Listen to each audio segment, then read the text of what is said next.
Your brain has not changed in 300,000 years. The device in your hand was invented 15 years ago. That gap is not a minor inconvenience. It is the source of almost every psychological problem you are currently experiencing. You are not broken. You are ancient. And ancient things struggle in foreign environments.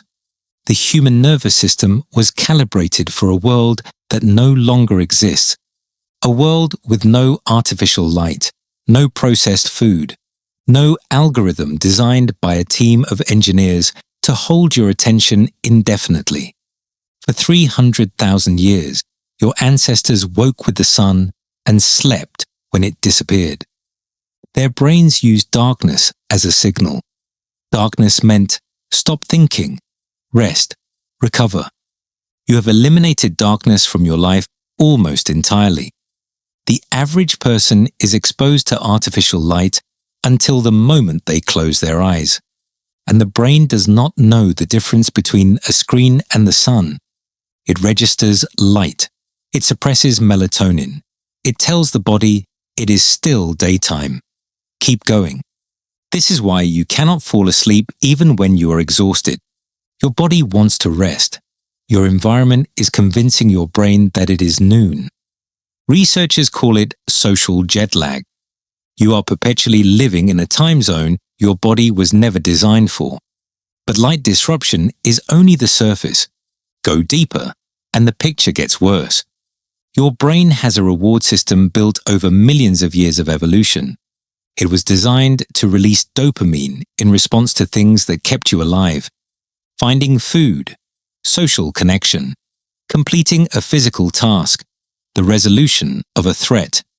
Each produced a small, clean hit of dopamine, a signal that said, you did something right. Rest now. That system has been reverse engineered. The food industry spent decades studying the precise combination of salt, fat, and sugar that overrides the brain's satiety signal.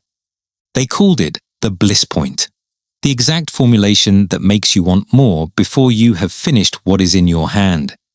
Your brain registers ultra-processed food as the most rewarding thing it has ever encountered. Because it is. Nothing in nature is this calorie-dense, this sweet, this immediately available. Your ancestors ate fruit when it was in season. They walked miles for it. You can produce the same dopamine hit in 4 seconds without leaving your chair. The brain was not designed for instant gratification at this scale. When dopamine floods the system too quickly and too easily, the brain compensates. It reduces its own sensitivity. It downregulates the receptors. Tomorrow, you need more to feel the same thing. This is not a character flaw. This is a biological response to an environment that did not exist when your brain was built. But nothing has exploited this more aggressively than the attention economy. Social media platforms are not entertainment companies. They are dopamine delivery systems engineered by teams of behavioral psychologists whose singular goal is to make you unable to stop. The infinite scroll was not designed by accident. It was designed to eliminate the natural stopping point your brain needs to disengage. Physical books have endings, television episodes have credits. A scroll has no bottom. And the content is not random. Every platform runs a real-time experiment on your behavior, 24 hours a day. It observes what you pause on, what you react to, how long you linger before moving on, and it recalibrates. Every session, every hour. The result is a feed precision engineered to be more interesting to you than almost anything happening in your physical life. Your ancestors competed for social status in groups of 150 people. That was the maximum size of a human community for most of human history. The anthropologist Robin Dunbar confirmed it. Your brain was built to track 150 relationships. You now have access to the lives of millions. Every person online is performing the most successful version of themselves, and your brain is comparing your internal experience to their external performance. This comparison has a name. Social comparison theory. Leon Festinger identified it in 1954. He found that humans evaluate their own worth primarily in relation to others. In a village of 150, you might compare yourself to a dozen people above you. On a platform of 3 billion, there is no ceiling. Someone will always be richer, more attractive, more accomplished, more at peace. Your nervous system was not built to process that information without consequence. The research is consistent.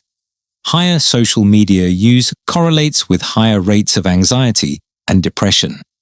Psychologists call it upward social comparison distress. This is not because people are weak. It is because you are using a Stone Age brain to navigate a world designed to overwhelm it. And then there is the question of choice. The psychologist Barry Schwartz called it the paradox of choice. For most of human history, the decisions a person made in a day were limited by their environment. What to eat was determined by what was available. Where to live was where you were born. Who to partner with was a small and local pool. Today, the average person makes approximately 35,000 decisions per day. The brain has a finite decision-making resource. Every choice depletes it. This is why Barack Obama wore the same style of outfit every day. Why Steve Jobs did the same. They understood that decision fatigue is real, measurable, and cumulative. By the end of the day, your prefrontal cortex, the region responsible for judgment and self-control, is running on almost nothing. This is why you make your worst decisions at night. Not because you are a worse person after dark, because your brain is exhausted from a cognitive load it was never designed to carry. Your body is also carrying a chemical it was designed to use in short bursts. Cortisol, the stress hormone. In the environment your brain was built for, cortisol spiked when there was a real threat, a predator, a food shortage, physical danger. The spike was intense. It mobilized you.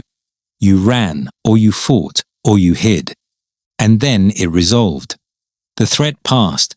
The cortisol cleared. You recovered. Modern stress does not resolve. Your cortisol is elevated not because a lion is chasing you. It is an email you have not answered, a number you keep running, a problem with no resolution. These threats have no physical solution. You cannot run from them or fight them. So the cortisol stays.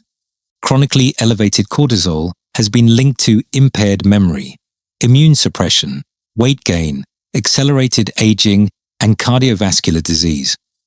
Your threat response is killing you, not because you are under attack, but because your brain cannot tell the difference between a social stressor and a physical one. You are not lazy. You are not weak. You are not broken. You are a 300,000-year-old organism living inside a system built in the last 50 years by people who understood exactly how your brain works and use that knowledge against you. The first step is the hardest one. Recognizing that your struggle is not a personal failure. It is a design mismatch.